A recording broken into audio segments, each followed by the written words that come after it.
Pero ma'am, gusto po namin ipaalam sa inyo ng buong pamilya namin. Yun nga po yung sinasabi ko sa social media na isa po ang pamilya ko mula sa uncle, sa tatay ko mismo, nakapagbagong buhay po dahil po sa sa administrasyon ninyo at ng buong pamilyang Duterte. Hanggat may Duterte, wala pong gustong magdroga.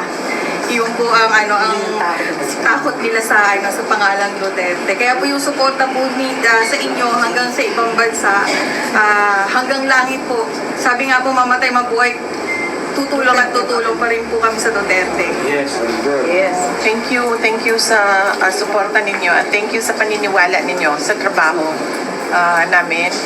At maraming salamat dahil sa kabila ng sobrang daming black propaganda at paninira, nandyan pa rin kayo. Yes, tanggalan kayo ng budget. Maigpit pa rin yung suporta. Yes, tanggalan ba naman kayo ng budget? Diyos ko naman.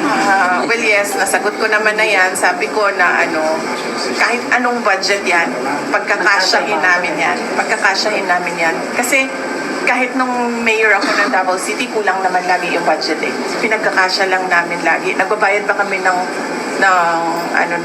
loans ng city government of Davao. Ito, mas lalong kakayanin namin ipagkasya dahil wala naman binabayaran na utang ang Office of the Vice President. Napakasimple nyo po.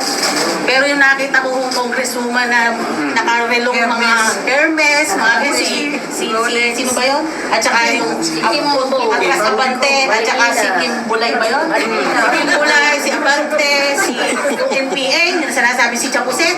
Ganda naman, hindi ka nila, hindi na nga bagay ang OOA nyo, oy. Tingnan nyo naman po yung Vice Presidente, napakasimple.